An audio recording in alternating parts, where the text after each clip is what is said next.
difusa, con otras un poco más localizadas, pero vamos a ver que pues, se presentan de múltiples formas de presentación, ¿no? En los varones, como acá también puede ser el fondo, pues puede aparecer una genital, puede aparecer una pápula, o puede ser una vesícula. Las mujeres también en la zona de la región intramamaria, del pliegue, o también puede afectar la zona de la areola y el pezón, ¿no? Buscar siempre en esas zonas, ¿no? Y en los neonatos o infantes o los niños más pequeños, donde tenemos que buscar clásicamente, pues buscar en el cuero cabelludo o en las palmas y plantas. Vamos a ver que en este grupo etario casi siempre están afectadas estas zonas. Entonces vamos a buscar siempre las palmas y plantas y vamos a encontrar vesículas, pápulas, escoriadas, eritematosas. Quizás en los infantes no vamos a manifestar lo del prurito, pero vamos a ver que esas zonas son típicamente afectadas. Si buscamos en la mamá, muy probablemente vamos a encontrar que está afectada de repente en las axilas, o inframamario, o en el pezón, en la areola, o en la zona de la cintura, periumbilical. Entonces siempre tenemos que hacer ese examen físico no solamente al paciente, sino también a la persona que está acompañando, o preguntar quiénes más están afectados, ¿no? Y con respecto al tipo de lesión ya lo habíamos hablado.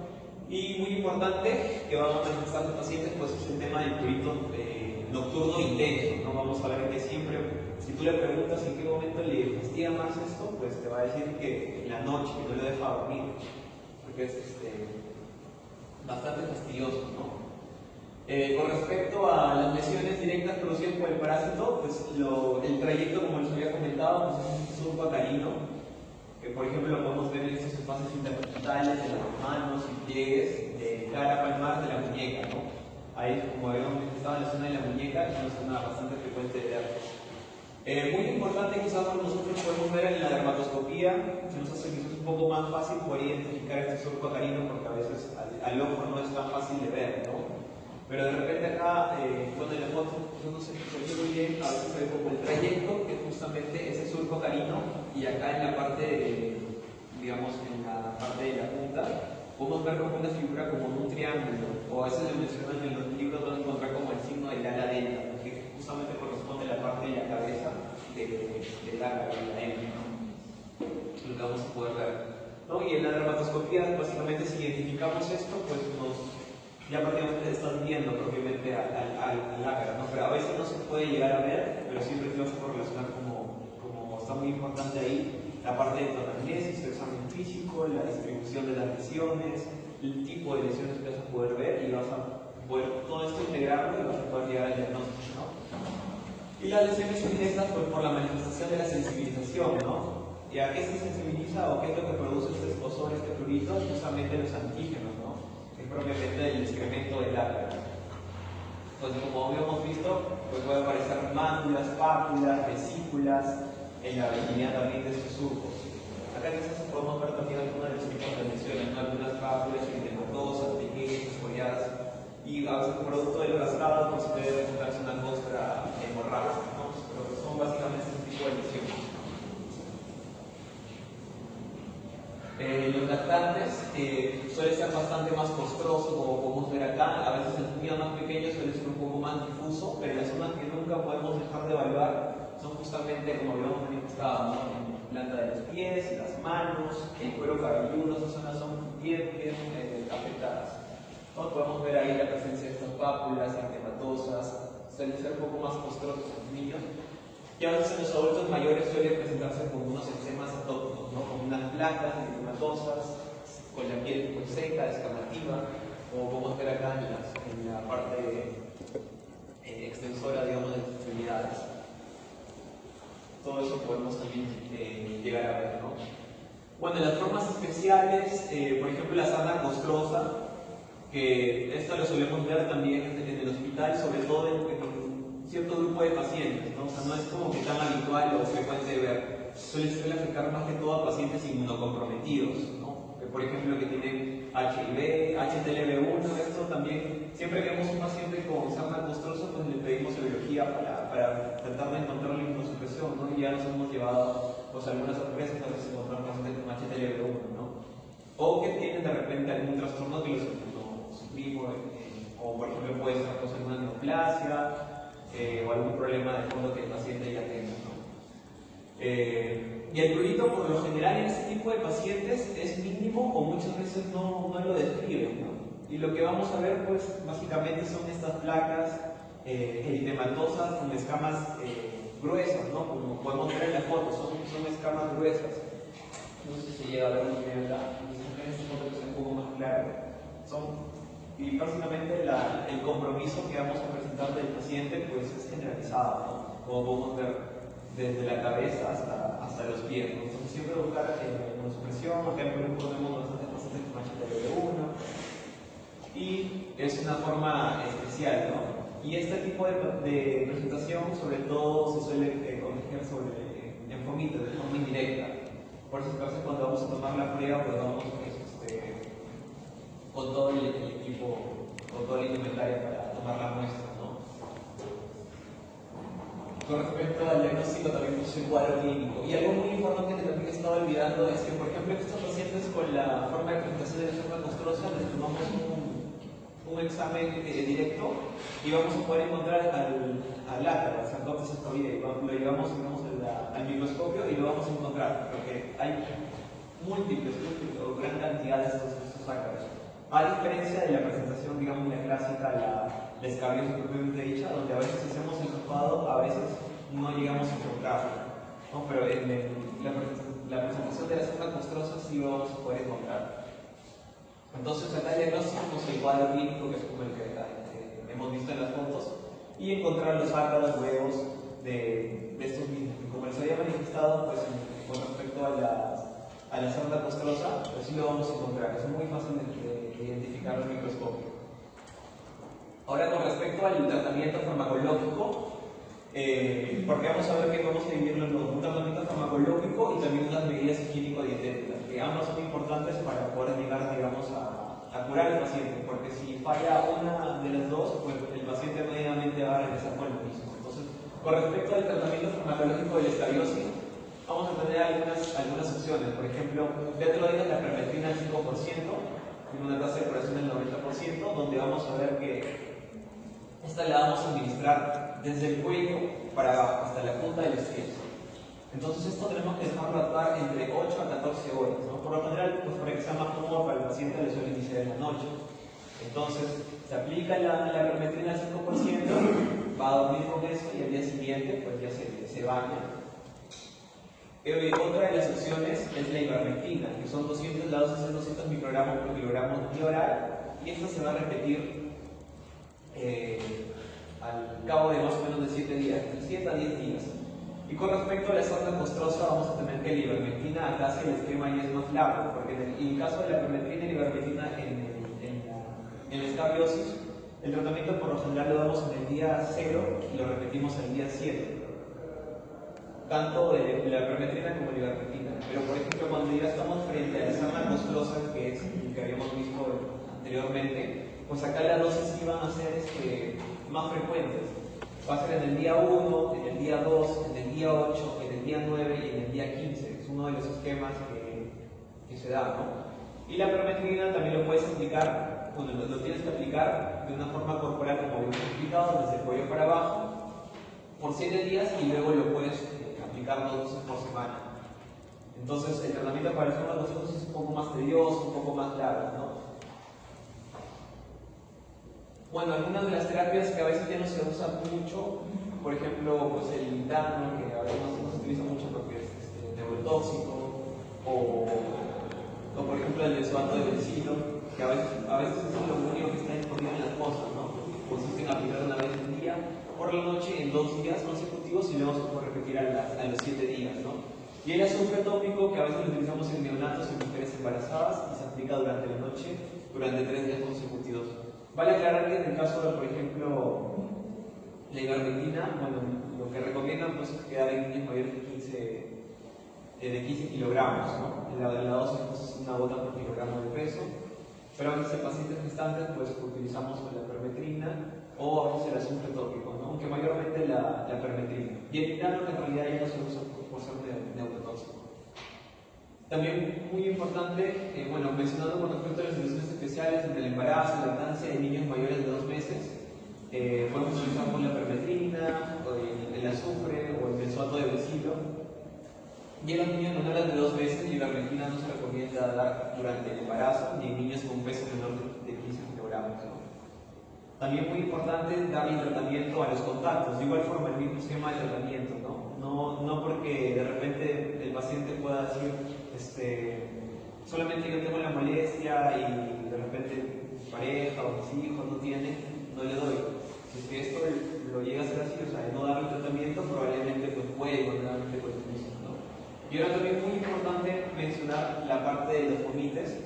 Bueno, se menciona de que estos no viven más allá de 3 días, digamos, en intemperie, ¿no? Entonces, ¿qué cuidado vamos a tener? Que siempre le recomendamos a los pacientes, bueno, que supongamos que empiece el tratamiento el día de hoy, decimos de que el día de mañana pues comience a lavar todo lo que es su ropa, ¿no? Lava su ropa, los edredones, si es posible el colchón lo expone al sol, porque vamos a ver que estos ácaros son bastante sensibles, digamos, al calor, ¿no? Entonces, mandamos a que laven toda su ropa, exponer de repente el mueble, el colchón al sol, y eso mismo lo va a repetir, digamos, a los 7 días, ¿no? Esos son los cuidados que tiene que tener al cabo, ¿no? También muy importante con respecto al tratamiento es que todas las personas, todos los contactos que están, digamos, en contacto con el paciente, tienen que empezar el tratamiento el mismo día. No es que yo empiezo el día, no sé, a mi hijo le empiezo pasado mañana, de repente en 3-4 días consigo para no sé, para mi esposa. No, todos tienen que empezar el mismo día, todos los contactos, las medidas higiénico-dietéticas, como le digo. O si es que no puede de repente lavar toda la ropa, también otro que puedes hacer pues, es meterlo en una bolsa y dejarlo en un rincón de tu casa. Y posteriormente, pues de 7-10 días, lo vuelves a sacar. No, aunque se menciona de que a los 3 días, después de 3 días, ya no debería pues, de estar vivo el sarcófago, que está vivo. Y como ya hemos mencionado, la transmisión de fomita es más probable que ocurra en la zona costosa, no por la carga de ácaro, que como ya hemos mencionado, pues la carga es hasta millones de ácaros pueden haber. Dentro de las otras ectoparásitos que vamos a ver y que también es frecuente ver, sobre todo en el escolar, es la pediculosis capitis, ¿no? Que pertenece a la clase insecta, del orden Anophlora, de la familia Pediculae, y propiamente el ectoparásito que es el Pediculus humanus variante capitis, ¿no? Estos son parásitos humanos obligados, pues vamos a ver que se alimentan de la sangre del huésped cada 4 o 6 horas, y sin una fuente de sangre el piojo pues morirá en 1 o 2 días, ¿no? Fuera del hospedador. Y en esa foto lo que vemos es el piojo hembra. El principal medio de transmisión es el contacto de la cabeza con la cabeza de la persona infectada, ¿no? Porque este piojo pues no salta, no vuela, tiene que haber el contacto entre, digamos, las dos cabezas, ¿no? Que es bastante frecuente pues, de darlo, digamos, por ejemplo, los escolares, ¿no? Y también se puede, digamos, te puedes infectar de forma indirecta a través de fomitas, como por ejemplo los gorros, los cepillos. ¿No? Vamos a ver que estos parásitos viven durante 30 días y ponen de 5 a 10 huevos, que son los dientes, ¿no? Ya lo vamos a ver en los tallos pilosos. Se menciona de que los que son viables son los que están más o menos a 1 centímetro del cuero cabelludo, ¿no? Y estos todavía no hay erosionado. Y se cementan en los pelos por una matriz proteínica que es similar a los componentes del eje capilar humano, por eso se puede adherir, digamos, al tallo. Estos, pues, como ya hemos mencionado, no saltan, no vuelan y usan mascotas como vectores. Siempre tiene que haber el contacto cabeza con cabeza o a través de los fomites, ¿no? Entonces, igual para ver en este punto de los estadios, el huevo, la ninfa, posteriormente llega a su fase adulta, ¿no? Entonces, la infestación activa, pues vamos a ver liendres dentro de 6.5 milímetros del cuero cabelludo. Estos liendres se menciona que sobreviven 10 días fuera del huésped. Y lo que vamos a presentar, digamos, en la parte clínica, por lo que el paciente o la paciente va a venir es justamente por el prurito intenso del cuero cabelludo. No vas a ver que incluso en la consulta se va a estar rascando y lo vas a poder evidenciar, ¿no? Porque es bastante notorio y bastante marcado. Dentro de las complicaciones secundarias, pues la epidermitis o la pseudotinia miantácea, vamos a ver que es frecuente pues, de cabeza producto del rascado, a veces con las manos no están limpias y digamos sobreinfectas, ¿no? Una infección bacteriana, en este caso sobreagregada. Entonces, con respecto al tratamiento, vamos a utilizar principalmente la permetrina en loción, vamos a utilizar el cuero cabelludo, lo vamos a aplicar y vamos a dejar que esta actúe más o menos 10 minutos. Posteriormente, con esto se va a enjuagar con agua. También muy importante es ese patrullero, el peine, pues, ¿no? Complementando, digamos, esto de este tratamiento, pues de que lo está haciendo periódicamente para ayudar a eliminar de forma física, ¿no? Más allá también de la permetrina. Y también se menciona que puedes utilizar la ivermectina igual a la misma dosis que en el caso de la escabiosis, 200 kilogramos de peso, una gota kilogramo, y eso lo repites a los 7 días, ¿no? O sea, también igual 2 dosis. Y la tasa científica de erradicación de los piojos es del 95%. Entonces esto es bastante frecuente y como vemos el tratamiento es parecido, ¿no? Y la clínica pues es bastante clara, ¿no? Un escozor tremendo en el cuero cabelludo y vamos a ver las liendres en el tallo que está ahí, que están adheridas, ¿no? De repente en la foto no se puede, no sé si llegará a apreciar, pero podemos ver las liendres. Tú ves eso, pues y ya llegas al diagnóstico, ¿no? También siempre complementando con la anamnesis y el examen físico. Con respecto, pues así como afecta el cuero cabelludo, pues también hay una pediculosis del cuerpo, ¿no? Que vamos a ver que es por el pedículos humanos o el pedículos humanos corpóreos, ¿no? Este divergio del piojo de la cabeza hace más o menos 100.000 años, cuando los humanos comenzaron a utilizar ropa.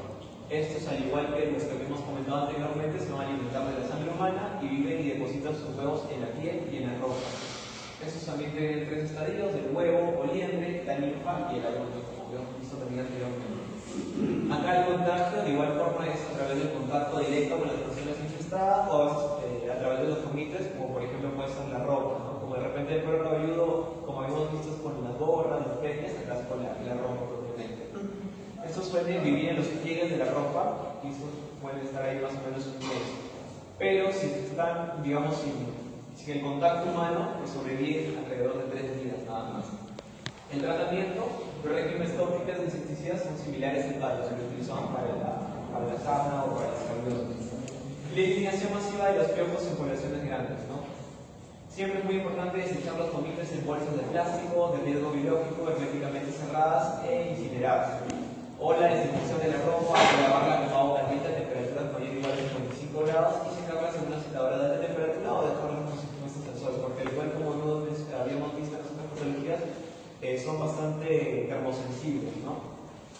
Entonces es muy importante. El tratamiento pues es exactamente igual, ¿no? Puedes utilizar la recomendación o la ivermectina. Y también, así como hay una variante que afecta al cuero cabelludo, otra que afecta al cuerpo, también hay otra que es la pediculosis púbica, o la que conocen también como la DIGOS, ¿no? Que en este caso el ectoparásito es el virus pubis, que mide alrededor de 1 milímetro.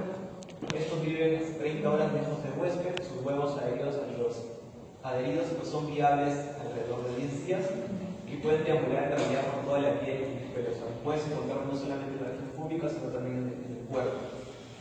Va a haber un periodo sintomático de alrededor de 30 días desde la contaminación con el parásito. El 60% de estos pacientes está infectado en al menos 2 zonas con pelo.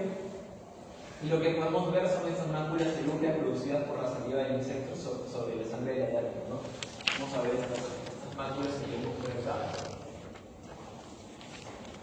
Y típicamente lo que vamos a encontrarnos ahí es la afectación en la región pública, ¿no?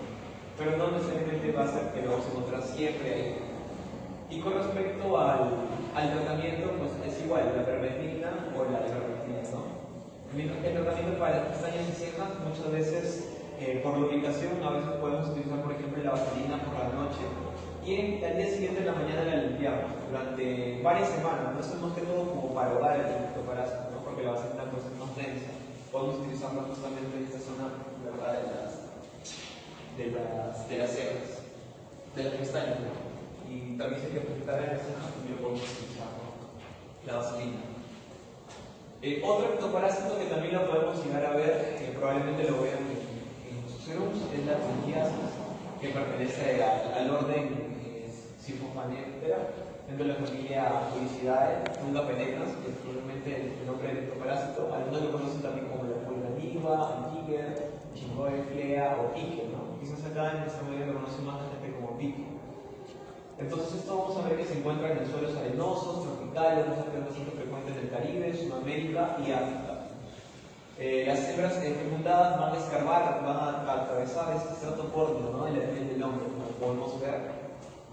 Y a medida que se van desarrollando los huevos en su abdomen, esta va a aumentar de tamaño y va a producir un intenso olor. Entonces la hembra va a penetrar en el estrato córneo, se va a introducir, como podemos ver acá. Esta posteriormente va a dejar sus huevos y esto va a hacer que el abdomen de este parásito vaya creciendo y llegue a un punto en el que, digamos, que la hembra muere, ¿no? Toda esta distensión, toda esta inflamación, pues es lo que produce el dolor, porque el paciente va a venir porque le duele, ¿no? Acá lo que más le fastidia es el dolor. Y típicamente eso lo vamos a encontrar en la planta de los pies o el lecho inguinal de los dedos de los pies. Esta es la zona donde lo vamos a encontrar, ¿no? Y pues estos van a quedar ahí, estos huevos van a quedar ahí incrustados y van a mostrar solamente el exterior únicamente por su poro anal. O sea, lo que nosotros vamos a ver en ese puntito negro es propiamente el poro anal de la hembra, de este parásito, ¿no? Cuando las hembras se encuentran pues, repletas de sangre y los huevos estos van a crecer de tamaño, van a llegar a ser como el tamaño de un guisante, va a ser muy pruriginoso y sobre todo oloroso, ¿no? Y finalmente esta piel que recubre pues se va a ulcerar y el artrópodo, o sea, la hembra va a expulsar a los huevos y en este momento pues la hembra va a fallecer. Como podemos ver estos huevos, va a llegar a un punto en el que estos huevos salgan y la hembra pues fallece. Y el tratamiento en realidad es más que todo consiste en hacer la limpieza de esa zona, desinfectar y extraer manualmente, digamos, el cuerpo de la hembra, los huevos y todo eso, ¿no? Pero el tratamiento es más que todo sacar o retirar o extirpar propiamente al efecto parásito, ¿no? Y ya para acabar, otro también que es muy importante es la anastomomiasis, ¿no? Que hay pues, varias variantes, la doloresi, la ischidum, riniculum, entre otros. Esta zoonosis en realidad es rara. Vamos a ver que es producida sobre todo por la larva en su tercer estadio, que es el que propiamente produce toda esta clínica, ¿no? Vamos a ver que esta afecta está presente en Sudamérica, estudiada también en Guayaquil, en Ecuador en 1979, es endémica en el sudeste de Asia, México, Ecuador y Perú. Y el ser humano constituye un huésped accidental, ¿no? Porque vamos a ver que el huésped definitivo por lo general suelen ser pues, los mamíferos. El humano en realidad es un huésped accidental. ¿Y cómo es que se contagia? Porque ingiere propiamente la carne del pescado crudo, ¿no? Entonces acá como podemos ver en esta foto, de repente tenemos un ceviche que no está del todo cocido, o de repente un pescado de río que no está bien cocido. Entonces es como tú ¿no? Porque básicamente el hospedero definitivo son los mamíferos, ¿no? Vamos a ver que estos depositan sus heces, están contaminados por los huevos, y acá posteriormente va a ser ingerido de repente por un crustáceo, posteriormente por un anfibio o por algún pez, y posteriormente el humano ingiere y accidentalmente es que se contagia, no es, digamos, el hospedero definitivo. Entonces vamos a ver que esta anastomomiasis pues tiene en realidad como que tres tipos de presentación, ¿no? Vamos a ver que el periodo de incubación tiene 3 semanas a varios años, la forma paniculítica migratoria, esa es una de las formas de presentación, que es paniculítica porque afecta justamente el panículo adiposo, migratoria porque vamos a ver que se va migrando, como su nombre dice, ¿no? Y lo que vamos a sentir más que ver es sentir los nódulos, ¿no? Porque vamos a ser más profundos, que pueden llegar a ser de 10 a 15 centímetros, ¿no? Son nódulos eritematosos que van a causar prurito y dolor, ¿no? La larva también produce un trayecto sinuoso eritematoso de 0.5 a 1 centímetro, ¿no? Algunos le llaman como larva migra profunda también a esta forma de presentación, y se suele extender a una velocidad más o menos de 1 centímetro por hora. Y los episodios migratorios pueden continuar durante meses, años. Acá podemos ver todo como un trayecto que sigue.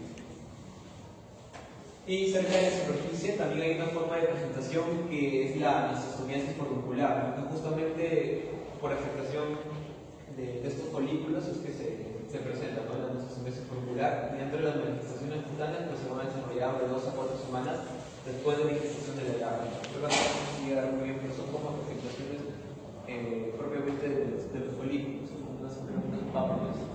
Nos tienen 3 formas de presentación, como ya hemos manifestado.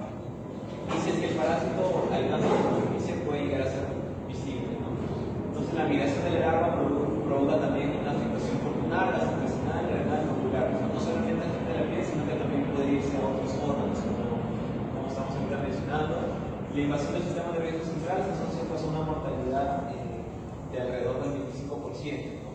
Con respecto al tratamiento, pues hay algunas alternativas, puedes utilizar el albendazol de 400-800 miligramos durante 21 días, o puedes utilizar la ivermectina de 200 microgramos día durante 1 o 2 días, y algunos casos pueden producirse una recidiva, ¿no? Y un año sin recidiva pues, es lo que consideramos para poder llamar que el paciente se ha curado.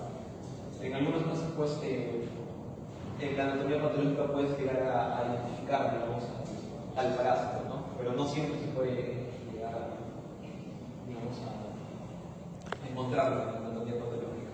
Con respecto a las amebas de vida libre, bueno, vamos a tener acá dentro de los ánimos la notamoeba, la balamutia, la Naegleria.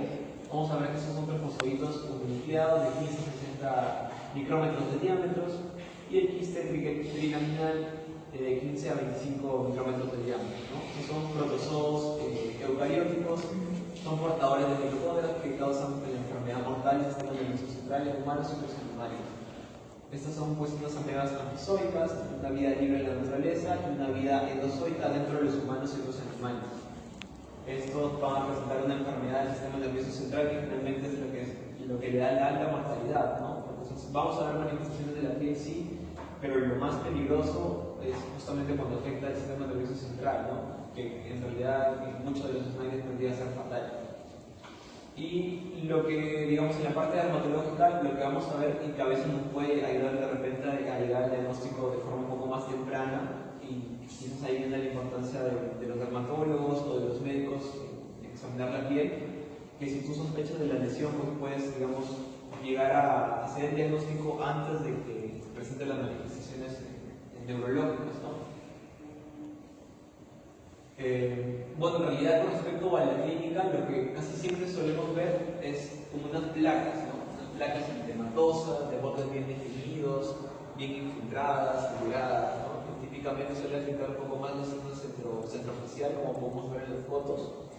Como vemos, en realidad esta patología no es frecuente de ver, pero de repente si es que en algún momento nos cruzamos con una forma de presentación de unas placas entematosas, de bordes bien definidos, figuradas, de afectación más que todo superficial, pues siempre hay que darle en cuenta y sospecharlo, ¿no?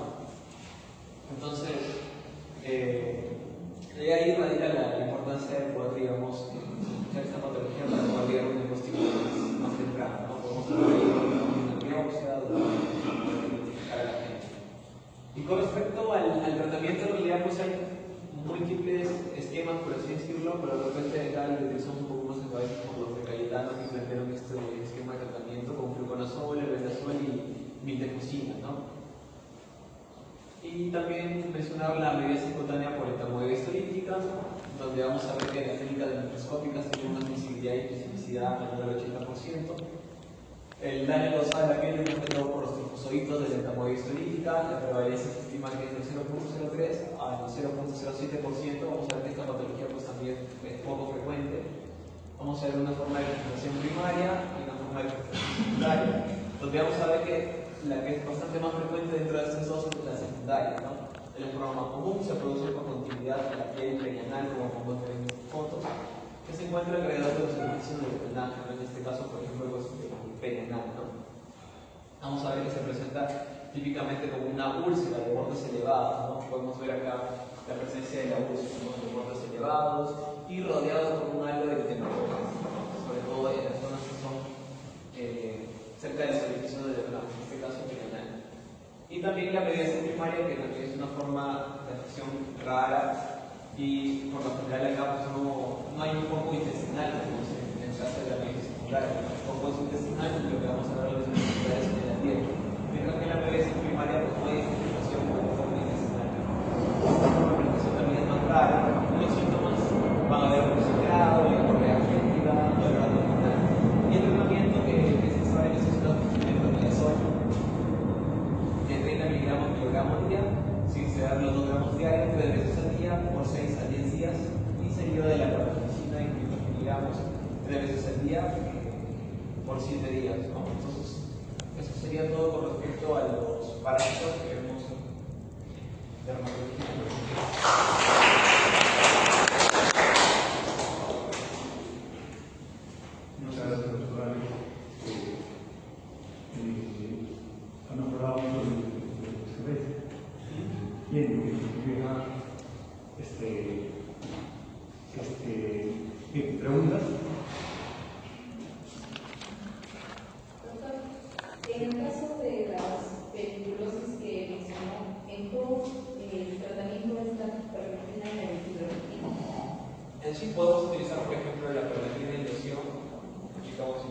digamos, en la parte del cabello. Y lo que vamos a hacer es dejarlo actuar 10 minutos.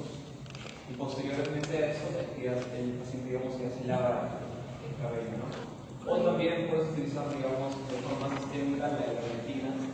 Puedes utilizarlo igual la misma forma. A veces una gota por kilogramo de peso.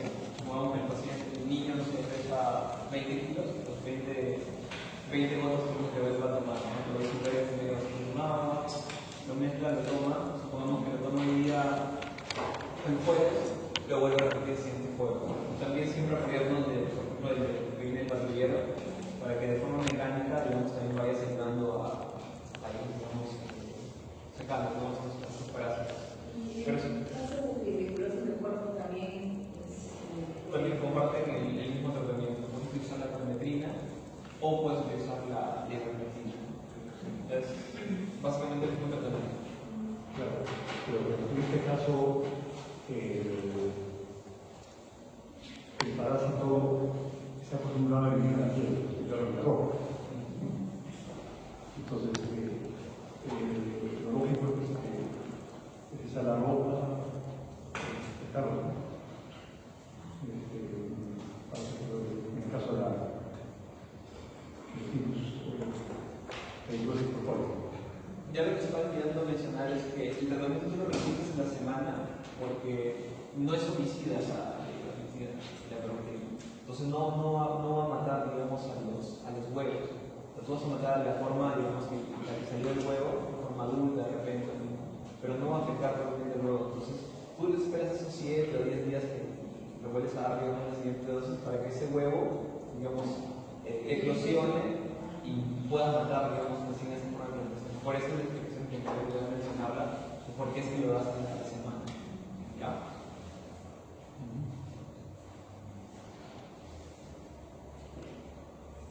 Sí. Sí. Yo personalmente usted mencionó que había dos formas de intervención del cabiosis, directa e indirecta. O sea, la forma, digamos, de contagio directa es propiamente pues, por la cercanía, ¿no? Digamos, por ejemplo, en una casa, pues, pasas bastante tiempo con tu papá, con tu mamá, con tus hermanos, es de forma directa, o sea, por continuidad. En cambio, la forma de transmisión o de contagio indirecto es por fomites, o sea, por, no sé, la ropa, de repente el mueble, la sábana, entonces, de forma indirecta, no es que directamente tú estás, digamos, haciendo por continuidad con otra persona, sino que hay como un intermediario, puede ser la ropa, básicamente eso, ¿no? Entonces, básicamente es para el contagio. El que es más contagioso a través de los fomites o de forma indirecta es justamente la sarna costrosa. Esa es la que tiene más probabilidad, digamos, de contagiarse de forma indirecta, más que directa. Gracias. Pero igual la forma de persona a persona, que creo que es la más frecuente, la principal.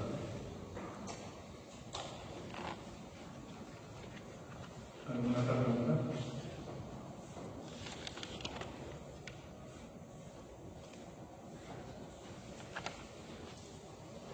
Bueno, hemos acabado un poco temprano. Hemos dividido esta clase en dos. Mañana somos la parte de grado. Entonces,